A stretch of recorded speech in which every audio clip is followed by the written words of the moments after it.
तो मूवी की स्टार्ट में हमें एक व्हाइट रूम को दिखाया जाता है और इस व्हाइट रूम का खासियत यह है कि जो भी कपल 50 दिनों तक इस रूम में सर्वाइवल कर लेते हैं तो उस कपल को $5 मिलियन दिए जाएंगे। अब एक कपल इस चैलेंज को एक्सेप्ट कर इस रूम में सर्वाइवल करने के लिए आते हैं। क्या यह कपल इस चैलेंज को कंप्लीट कर पाते हैं या नहीं, यह जानने के लिए वीडियो को अंत तक जरूर देखें। तो मूवी के स्टार्ट में हमें एक कपल को दिखाया जाता है जो इस चैलेंज को एक्सेप्ट कर इस रूम में सर्वाइवल करने के लिए आते हैं, जिसमें लड़के का नाम माइक और लड़की का नाम केट होती है। वहीं माइक एक बटन को प्रेस कर इस चैलेंज को स्टार्ट करते हैं, जिससे दोनों काफी खुश होते हैं क्योंकि इन्हें लगता है कि अरे 50 दिन तो हमारे लिए मामूली सी बात है, अगर हम अपने जिद पे आ जाए तो सालों रह सकते हैं। इस रूम में एक फीमेल कंप्यूटर वॉइस भी होती है जो इन्हें बताती है कि अगर आप इस चैलेंज को कंप्लीट कर लेते हैं तो आपको $5 मिलियन दिए जाएंगे और अगर एक भी इंसान यहाँ से जाता है तो प्राइज मनी में से $1 मिलियन माइनस कर दिए जाएंगे। इसके बाद यहाँ कपल मस्ती करने लग जाते हैं और ये रूम पूरी तरह व्हाइट होती है। तभी माइक कहता है कि ये तो सपने की तरह है और हम दोनों काफी लक्की हैं जिससे हमें यह चैलेंज करने का मौका मिला। केट कहती है कि तुम अपने आधे हिस्से का क्या करोगे, लेकिन माइक तो ये सब अभी तक सोचा ही नहीं था, जिससे वो केट को बताती है कि मैं अपना शौक पूरा करने के लिए पेंटिंग करूंगा क्योंकि माइक को पेंटिंग करना पसंद था।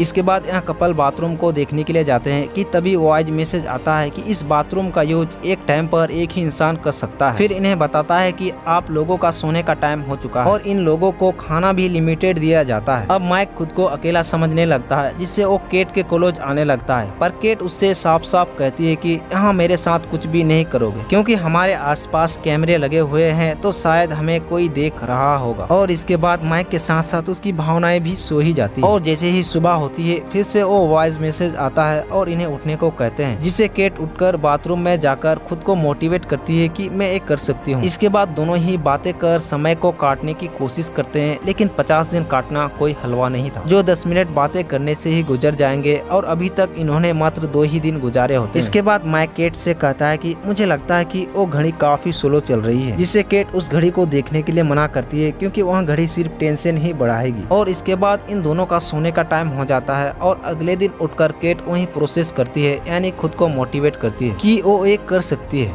और अब इन दोनों के दिन धीरे धीरे निकलने लगते हैं। ये लोग खेलते हैं, सोते हैं, डांस करते हैं, नहाते हैं अलग अलग और अपना सादा भोजन खाते हैं। लेकिन केट हर दिन खुद को मोटिवेट करती है और ये कैसे करती है मैं नहीं बता सकता। और ऐसे ही करते हुए ये लोग अपने 27 दिन निकाल लेते हैं और अब इनके पास करने को कुछ नहीं होता क्योंकि दोनों ही रोज के कामों से उग चुके होते हैं और माइक तो कुछ ज्यादा ही परेशान होते हैं। तभी माइक को वहाँ पर एक कीड़ा दिखता है, जिससे वो उनसे बातें करने लगता है। तभी वहाँ पर केट आती है और माइक दौड़ लगाकर अपनी एनर्जी ड्रिंक लेकर आता है और उसको पिलाने की कोशिश करता है। तभी उनको यहाँ पर वॉइस मैसेज आता है कि आप अपना खाना किसी के साथ शेयर नहीं कर सकते हैं और ये सिर्फ आपके लिए ही है। और माइक को इस कीड़े की काफी चिंता होती है। वो कहता है कि मैं ये बटन दबाकर इस कीड़े को बाहर फेंक दूंगा। तब केट कहती है कि ऐसा मत करो, तुम एलिमिनेट हो जाओगे जिससे हमारे पैसे भी कट जाएंगे। माइक कहता है कि मैं थोड़े ना बाहर जा रहा, मैं तो इस कीड़े को बाहर फेंक दूं। पर केट उसको मना करती है, जिससे दोनों की काफी तगड़ी बहस हो जाती है, जिससे केट वहाँ से जाने लगती है। लेकिन तभी उसकी पैर उस कीड़े पर पड़ जाती है, जिससे कीड़े का नाम सत्य हो जाते हैं, जिससे माइक उस कीड़े के लिए काफी दुखी होता है। पर केट कहती है कि एक गलती से हुआ। अब केट तो खुद को संभाल लेती है पर माइक खुद को संभाल नहीं पाता है और अजीबोगरीब हरकतें करने लगता है। वो केट से कहता है कि मैं तो अपनी ट्रीट मंगा रहा। दरअसल ये ट्रीट मंगाने पर $10,000 कटेंगे। पर माइक अपना ट्रीट मंगा लेते हैं जो कि एक किरवान होता है। वो उस किरवान से सारे दीवार को पोत देते हैं जोशो बनाकर, जिससे उसको खुशी मिलती है और ये दोनों फिर से बातें करने लगते हैं। अब अगले दिन जैसे ही केट बाथरूम में जाती है तो वो घबरा जाती है और तुरंत माइक को बुलाती है। दरअसल उस बाथरूम के अंदर एक पिस्तौल होती है। अब आप लोग समझ जाइए कि जिसने भी इस रूम को बनाया है उसका मकसद क्या है। वो देखना चाहते हैं कि यहाँ लोग ऐसी परिस्थिति में क्या करते हैं, क्योंकि उसको मालूम होता है कि ऐसा हालात जरूर आएंगे जहाँ इन दोनों में से कोई इस पिस्तौल का इस्तेमाल जरूर करेगा। पर माइक उस पिस्तौल को बेड के नीचे रख देते हैं और तभी वहाँ पे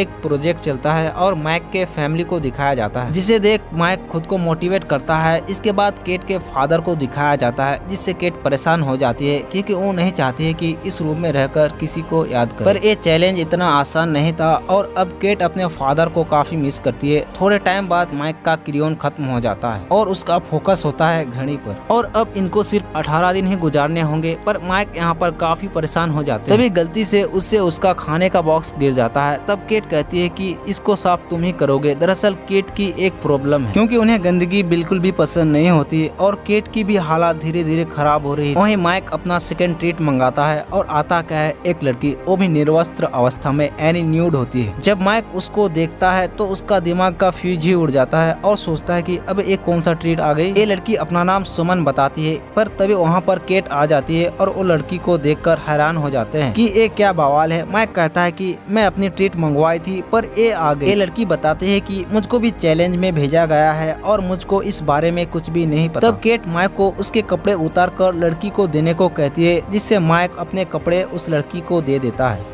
और कहता है तुम निर्वस्त्र ही बहुत खूबसूरत लग रहे हो। माइक को यकीन ही नहीं हो रहा था कि एक खूबसूरत सी लड़की उसके सामने खड़ी है, क्योंकि उसने इतने दिनों से चर्म सुख भी नहीं लिया था। इसलिए इस रूम वाले ने इस लड़की को भेजा ताकि इन दोनों के बीच झगड़ा हो जाए। पर ये लड़की कहती है कि मुझको कुछ नहीं पता और मैं सिर्फ अपना चैलेंज कंप्लीट करने आई हूँ। और माइक कहता है कि मैंने सच में इस लड़की को नहीं बुलाया, मैंने ऐसा कुछ नहीं मंगवाया था, पर ये लड़की आ गई। केट को जेलस हो रही थी उस लड़की से, तभी इनके सोने का टाइम आ जाता है। सुमन कहती है कि मैं नीचे ही सो जाऊंगी, पर केट मन में कहती है कि ज्यादा नखरे मत कर और हमारे साथ ही सो जाओ। अगले दिन हम माइक और सुमन को एंजॉय करते हुए देखते हैं, जिससे केट को जेलस होती है, जिस पर केट अपनी ट्रीट मंगवाती है और उसकी ट्रीट होती है एक ऐसी गोली जिसे खाकर आप हो जाओगे हाई, और उसे खाकर सभी लोग हो जाते हैं। पर माइक को तो कुछ ज्यादा ही चढ़ जाता है और काफी अजीब अजीब से चीजों को सोचता है जिसे सोचना भी नहीं चाहिए। रात में सुमन माइक से बात करती है जब केट वहाँ पर सो रही होती है। सुमन उसको दिलासा देती है कि तुम घबराओ मत, मैं हूँ ना, मैं तुमको ऐसी ट्रीट दूंगी कि मजे ही मजे मिलेंगे। लेकिन केट ये सब देख लेती है, क्योंकि केट को उस लड़की से पहले ही जेलस के कारण केट उन दोनों से बहस करने लग जाती है, जिससे माइक को गुस्सा आ जाता है। और अगले दिन केट को पता चलता है कि वो लड़की यहाँ से जा चुकी है, यानी वो लड़की यहाँ पर कोई चैलेंज करने नहीं आई थी, वो आई थी इन दोनों के बीच फूट डालने। और होता भी ऐसा ही है, क्योंकि माइक का मानना था कि वो लड़की केट के वजह से ही यहाँ से चली गई। लेकिन केट भी माइक पर इल्जाम लगाता है कि तुमने ही उसके साथ कुछ गलत किया है, जिससे वो यहाँ से चली गई। इन दोनों के बीच बात कुछ ज्यादा ही बढ़ जाती है और केट माइक को धक्का दे देती है, जिससे माइक का सर फट जाता है, जिससे केट यहाँ पर घबरा जाती है कि इस हादसे के बाद माइक कहीं बाहर ना चला जाए। वो उससे कहती है कि कोई बात नहीं, मैं तुम्हारा ख्याल रखूंगी, जिससे तुम जल्द ही ठीक हो जाओगे। पर माइक कहता है कि मुझको डॉक्टर की जरूरत है। पर केट कहती है कि तुम यहाँ पर ही ठीक हो जाओगे, जिससे माइक अब समझ जाते हैं कि केट को सिर्फ और सिर्फ पैसे चाहिए और कुछ नहीं। अब माइक वहाँ से जाने लगता है कि तभी केट बेड के नीचे पड़ी पिस्तौल को उठाकर माइक पर तान देती है और कहती है कि अगर तुमने बटन दबाया तो मैं तुम्हें मार दूंगी। ये सुनकर माइक को काफी बुरा लगता है कि उसकी गर्लफ्रेंड ही उसे ऐसा बोल रही है। पर माइक उस बटन को दबा देता है, लेकिन केट उस पर गोली नहीं चलाती और अब केट ही अकेले इस रूम में रहती है, यानी कि 16 दिन अब केट को अकेले ही गुजारनी होगी और उन्हें इनामी राशि में से $1 मिलियन